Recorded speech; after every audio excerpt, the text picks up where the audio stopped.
This might be the most famous letter on Earth. It's the first letter in any language that uses the Latin, Cyrillic, or Greek script, which means it's the #1 letter for most of the world. We're even conditioned to associate it with a job well done due to the education system. As widespread as this letter is, it's virtually the same in every language. The Cyrillic version is called A and makes the sound A, or I won't say any more, as I don't want to accidentally anger the actual creators of this letter.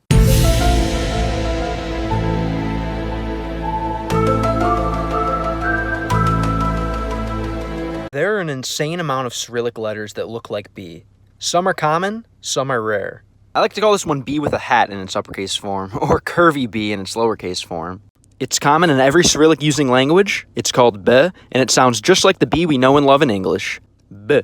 This one looks like the Latin capital B. It's called V, and like Spanish, it makes a V sound. V. Depending on the word position, language, and dialect, the pronunciation can vary slightly, but it's still going to all be centered around the V. This Cyrillic letter is one of the weirdest. It appears in every language that uses Cyrillic, and it's most often called G, making the sound G. But in Ukrainian and Belarusian, it's called H, making the sound H. In some alternate fonts, the letter can also look like this. Depending on the language, dialect, and word structure, it can also sound like K, H, or V. I like to call it the hangman letter, as its main sounds are G and H. But if you want to perfect your pronunciation, you'll have to do a bit of trial and error. This letter may look like a space invader, but its qualities really aren't so alien. It's used in every language that uses the Cyrillic script. It's called D, and it makes the English D sound. D. It's super easy to remember if you think of its resemblance to the Latin capital D or the Greek capital delta. In some alternate fonts, the letter can also look like this. If it comes at the end of a word or after some soft consonants, it sounds more like T. But D and T are very similar sounds, so I wouldn't worry about it too much. This could very well be the most common letter in the world. Let's take a look at it in the context of the Cyrillic script. In most Cyrillic script using languages, it's pretty straightforward and consistent. It's called I and makes the sound I. But in the most widely spoken Cyrillic script language, Russian, as well as Belarusian and Mongolian, it's called Y, and in most cases it'll be pronounced as Y, like in the Russian word Niet. For those other scenarios where it should sound like I, like in the word Uzhe, many speakers will sneak in a little Y to round off their accent, making it Uzhe. There are even some situations where this letter will sound like yo or o, like in yesho. Sometimes there will be a diacritic to indicate this pronunciation, but it's not very common. At the end of the day, the pronunciation of this letter is going to depend on the language, dialect, and life experience of the person speaking it. So don't let its ambiguity stop you from trying to connect with your fellow souls.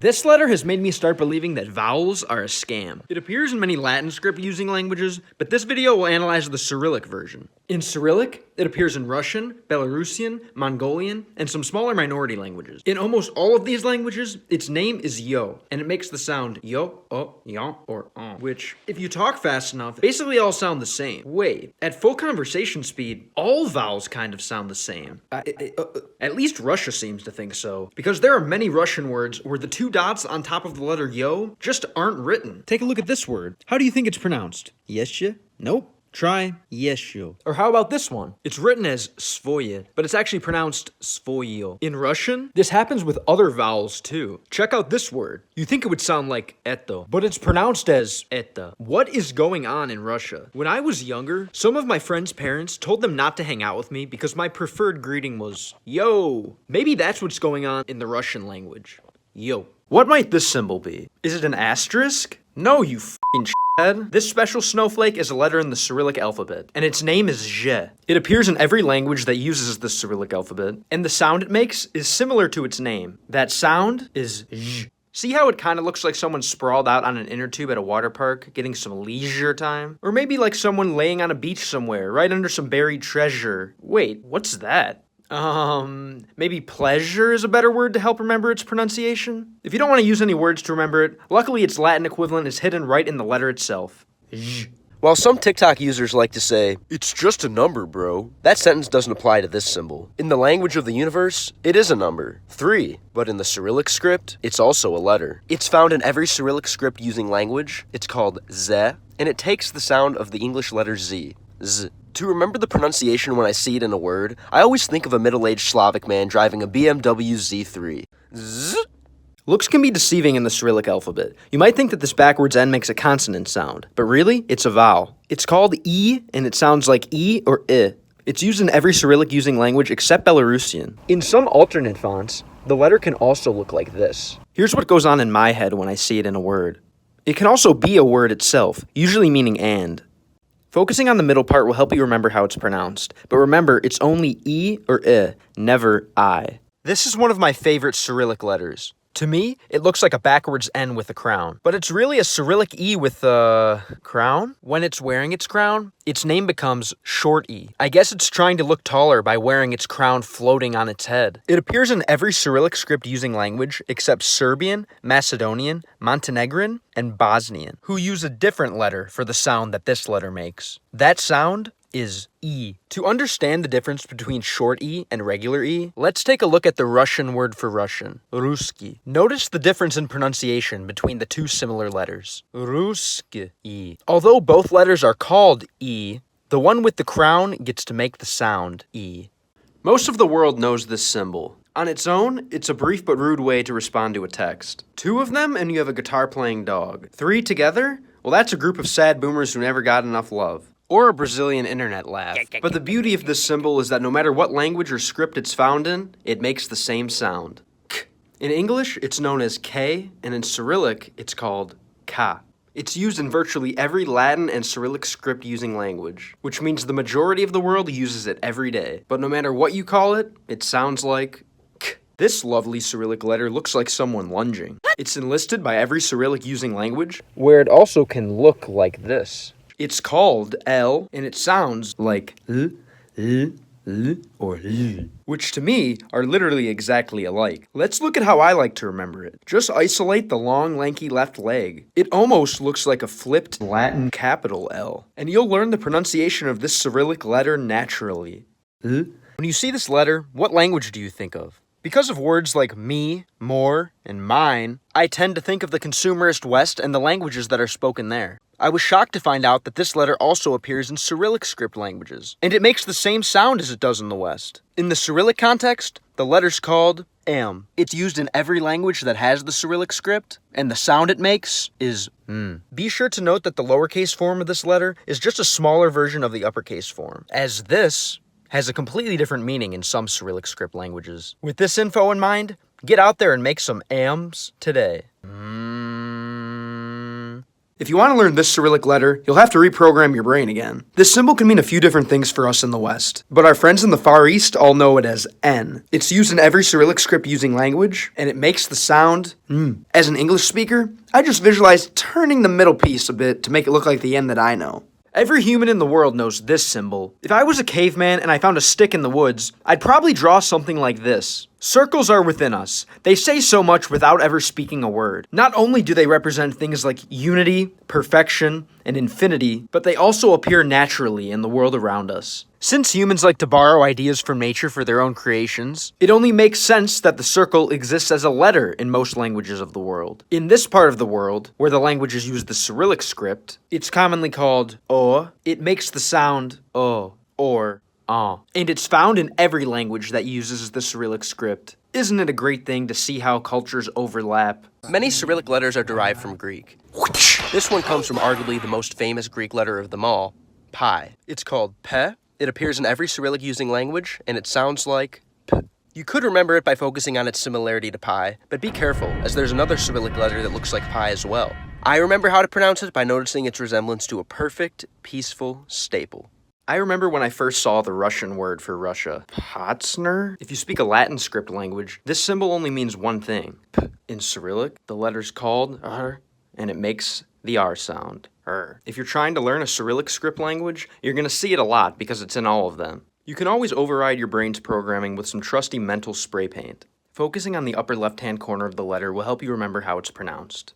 R. If you're an English speaker, then you likely know this symbol as the letter C, and you know that it can make quite a few different sounds depending on the other letters that surround it. But what does this symbol mean to a Russian, a Bulgarian, a Ukrainian, or one of the many other people who use the Cyrillic script? To them, it's a letter as well, and it appears in every language that uses the Cyrillic script. In these languages, it's commonly called S, and it consistently makes the same sound. I was always confused seeing the Cyrillic acronym for the USSR, CSCP. I later found out that it stood for Soyuz Sovietske Sotsialistichske Republik. What a mouthful. No wonder the Soviet Union was a mistake. Well, at least it helps me remember how to pronounce this letter.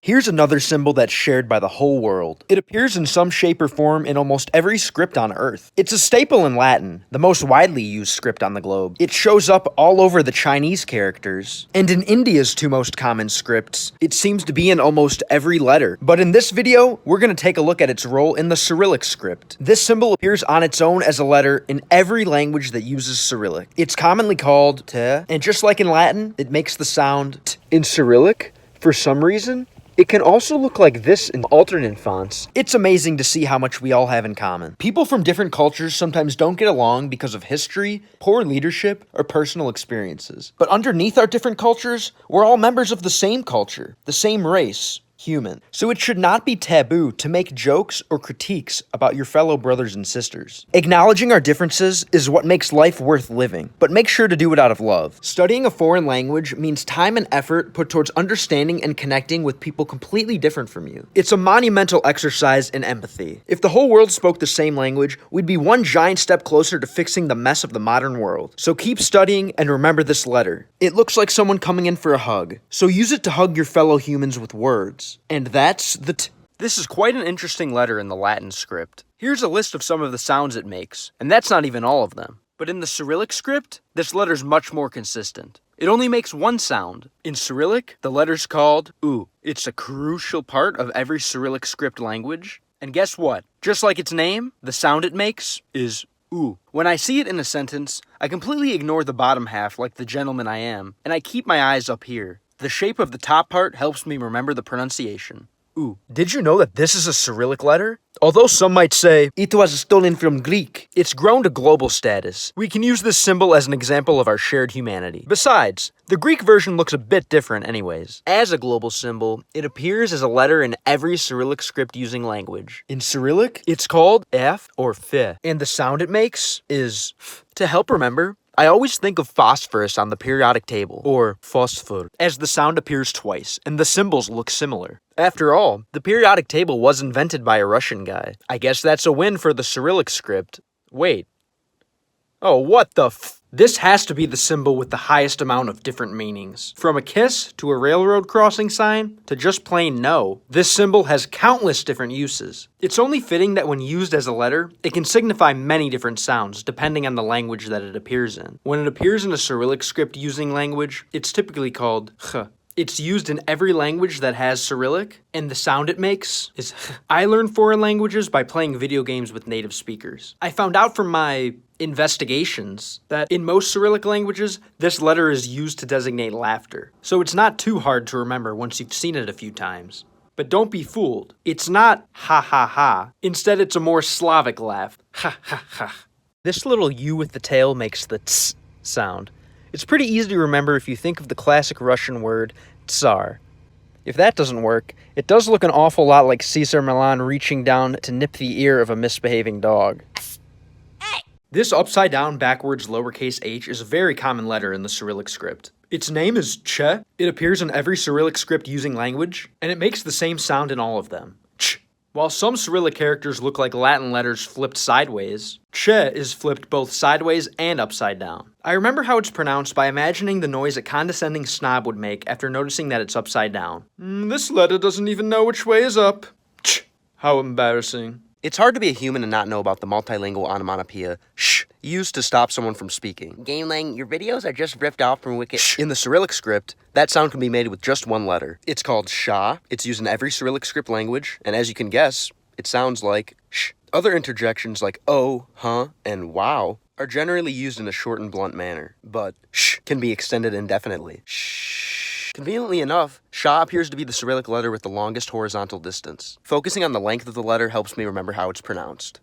Sh. This Cyrillic letter is called the hard sign, or the big yur. It looks just like the soft sign, but it's wearing a backwards hat so everyone knows that it's hard. So hard that in most languages, it doesn't even make a sound. Instead, here's what happens. The hard sign is typically only going to come before these four vowels. Vowels in Slavic languages are notoriously confusing. For example, this one can sound like a or ya. This one can sound like e or ye. This one can sound like o or yo. And this one can sound like u or yu. The pronunciations depend on the various different letters that surround the vowel. However, when the hard sign comes before these vowels, they're forced to respect its hardness and use the pronunciation beginning with y. For example, let's look at the word siest, meaning to eat up. If the hard sign is removed, it becomes sist, which means to sit.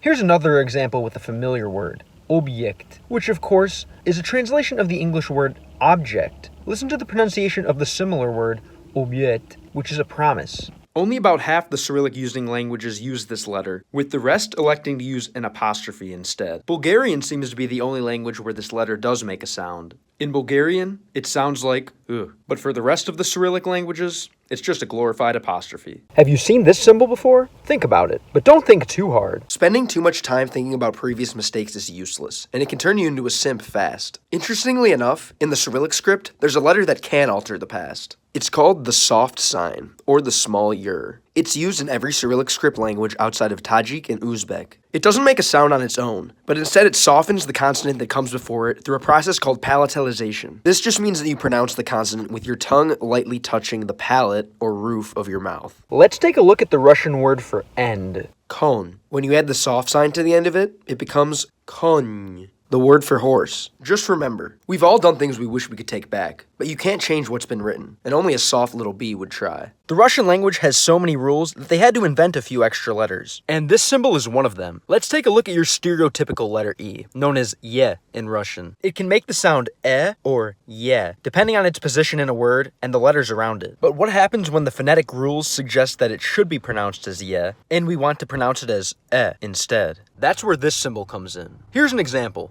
Normally, when this letter is the first letter of a word, it's pronounced as ye, like in the Russian word yesho. But what if we want to have a word that begins with the sound e? As you can see in the word eto, we use this letter. It's called e or e oborotnoye, literally meaning backwards e. It's found in Russian, Belarusian, Mongolian, and some other Cyrillic using languages with Russian influence. It mostly appears as the first letter in a word, like in the example. When it shows up elsewhere, it's usually in a loan word, a word borrowed from a different language, such as rap from English. So if you're a Russian rapper, this should be your favorite letter. So this one looks like sex, or a key.